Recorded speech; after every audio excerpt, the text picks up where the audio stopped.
time to look at the scripture again. We're going to look at Psalm 55:22. Cast your burden on the Lord, and He will sustain you. He will never permit the righteous to be moved. What a really, really deep verse. We're going to take a few minutes to look at it, but I don't think I'm even doing it enough justice as what it really deserves. And I think you could spend an hour teaching through this verse. So cast your burden on the Lord, and He will sustain you, and He will never permit the righteous to be moved. Great, great verse to memorize and to be able to use not only to encourage yourself, but to encourage others also. So there's three things that we want to look at here. And the whole premise of this is really what to do with hardship, or how to deal with the hardships of life.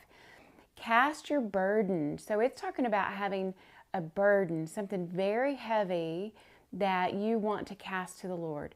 But what's the context here?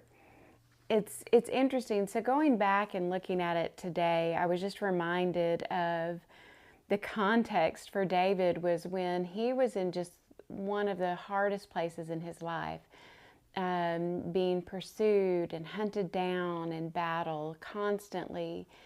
And he was not only in this horrible place, but it wasn't the hardship that he was facing wasn't that an enemy was against him, but that it was his own dear friend that was against him, an intimate friend, a familiar friend, his companion. In verse 14 it says, "And we used to take sweet counsel together. Within God's house we walked in the throng." So this is the one of the deepest blows in life, I think, that we can have. We can have hardships come our way, and we can take them to the Lord. And especially when you have people that you know are praying for you and supporting you and coming alongside you and encouraging you. Those things are, when you have the hardships, it's more palatable when the people that are closest to you are there for you. But for David, he was in the moment where he was at one of the lowest times, and his closest companions were against him. That's a very, very, very hard place to be. Probably one of the deepest wounds that you can have. So this is the context for when he says to cast your burden on the Lord, and He will sustain you. He will never permit the righteous to be moved. So when you are in and you're facing a hard thing, what does it say to do?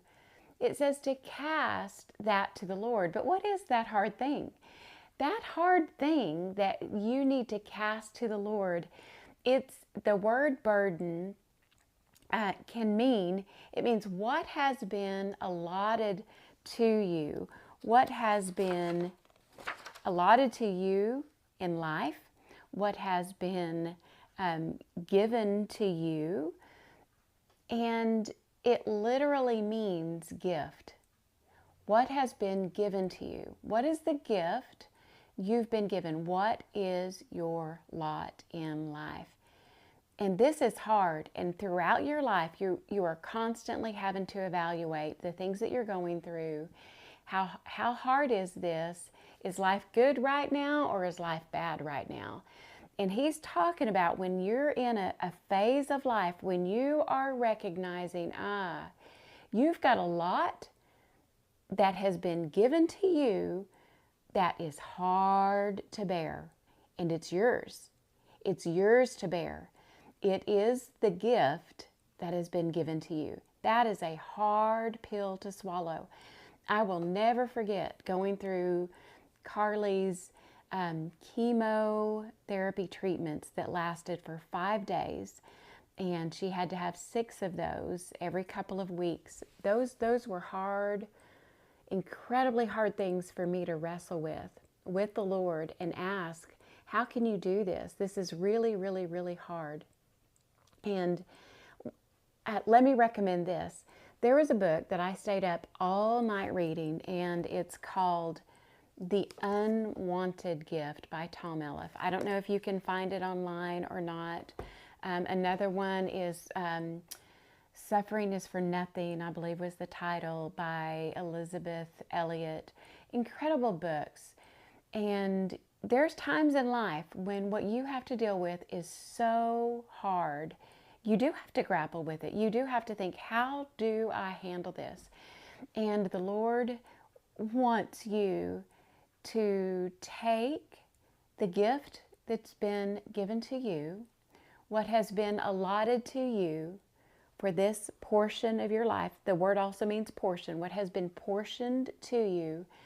He wants you to take what has been portioned to you and gift it back to Him. And keep casting it to Him. The word cast means to throw with all your might, with no intention of taking it back again, that you are casting it to the Lord. The Lord wants you to take the portion that's been given to you and give it back to Him. And how often does He want you to give that back to Him? It's interesting to see what David said about this in verse 16 and 17. But I call to the Lord, and the Lord will save me. Evening and morning and at noon I will utter my complaint and moan, and He hears my voice. He redeems my soul in safety from the battle that I wage, for many are arrayed against me. God will give ear and humble them, and He who is enthroned from old, because they do not change and they do not fear God. It doesn't necessarily sound like David is expecting the Lord, that he knows that the Lord will take him out of this. The Lord might change the circumstances. David recognizes that these people are not going to change, and that they don't fear the Lord, but he recognizes that he needs to keep taking this portion of life that's been given to him. He needs to keep taking that and giving it back to the Lord, and giving it back to the Lord, and giving it back to the Lord. How often? Every day. How often? Multiple times a day. In the morning, in the evening, and then he says, and at noon. He's like, all day long, when I think about it, I keep taking this back to the Lord.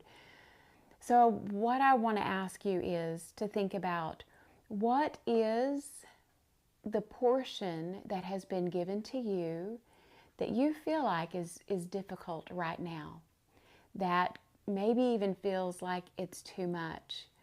The Lord wants you to take that and give it back to Him, and keep giving it back to Him. Too many times when hardship comes our way, sometimes we want to wallow around in it. We want to think about, oh, how hard this part of my life is. Sometimes we like the drama, and that is not where the Lord wants us. That's not where He wants you. He doesn't want you to wallow around in it. He doesn't want you to like the drama or the attention of it. He wants you to keep taking it back to Him and giving it to Him all day long and every day. Whatever this thing is that you could be dealing with now, the Lord wants you to take it back to Him. He doesn't want you to hold on to it. He wants you to throw it back to Him. He doesn't want you to embrace it. He doesn't want you to wallow around in it. He wants you to give it back to Him. Too often, we try to do it on our own. When our portion of life, and we recognize that maybe it's one of those seasons that it's too much, your job is to try to handle it on your own, to not try to pull yourself up by the bootstraps because you're strong enough, because you're not. The Lord is who is strong enough. So that's the second thing. First, you cast it to the Lord, and you keep casting it to the Lord, and you keep casting it to the Lord. What's the second thing? It says we take when you have hardships, first you take it to the Lord.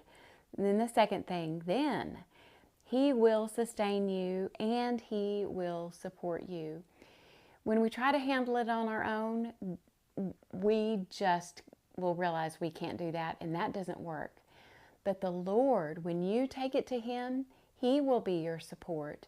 He will be the one that sustains you and helps you stay steady. You can't do it on your own.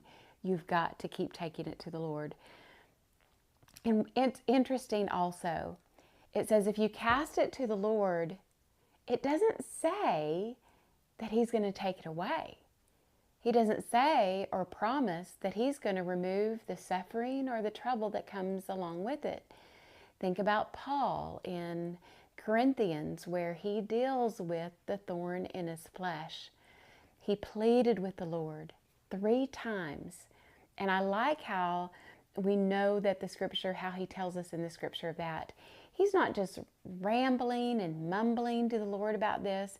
He's specifically and diligently, intentionally seeking the Lord on this. And he knows he asked the Lord 3 times to take it away.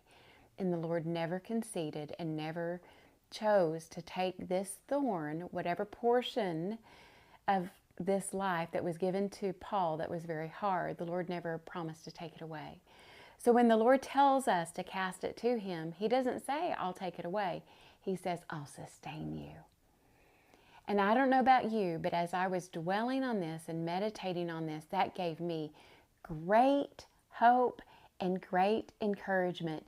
Because just like it says here in the scripture that the ones that turned on Paul, his friends that were not really friends, they are not going to change and they don't fear the Lord. Your circumstance that you may be dealing with may never change. Whoever may be giving you a hard time may not fear the Lord, and the Lord might never take them out of your life. But He promises He will sustain you. So what does that mean? That means you just have to change your mindset and how you process this hardship. You can ask the Lord to take it away. I'm not saying to not ask the Lord to take it away, because the Lord can. But what if you've asked and you've asked and you've asked, and maybe you realize, maybe you know the Lord's not going to change it, and you know that He's not going to take it away. Then you just reposition yourself in Him and trust and know He's going to sustain you. You just keep taking that burden to Him. You keep taking that burden to Him. And then you watch in faith. And the Lord will sustain you. He'll support you and He'll hold you up. This is endurance. This is a key component of being a believer, is learning to endure the hardships. And then the next thing, it says that He will not permit the righteous to be moved. Man, that's huge and so comforting. The word permit is really a strong word. The Lord doesn't want you to be shaken. He doesn't want you to be moved. He does not want you to be overtaken or overthrown in something. He wants you to be able to take it to Him and to learn how to stand up under that hardship and let Him sustain you. And like the righteous, that you are not shaken, that you are not moved in that hardship. It's like in Psalm chapter 1, that tree that's planted by the rivers of water that yields its fruit in its season. Its leaf does not wither, and whatever He does, He prospers. You stand solid in the Lord and let Him help you and be the one that is your sustainer with whatever has been allotted to you in your life. So, dear friend, wherever you are, whatever you're dealing with, I just want to ask you to think through that. What is this hard thing that you're dealing with? Will you take it to the Lord, and will you trust Him to be your sustainer through something that He might not move, He might not take it out of your life, He might not change your circumstances, but He will sustain you, and He will make it to where you're not moved. And what a testimony that is that you're not shaken during this hardship and this portion that the Lord has allowed to come your way. May the Lord bless you as you're in His Word and as you're meditating on His Word and memorizing it and studying it. God bless you in that.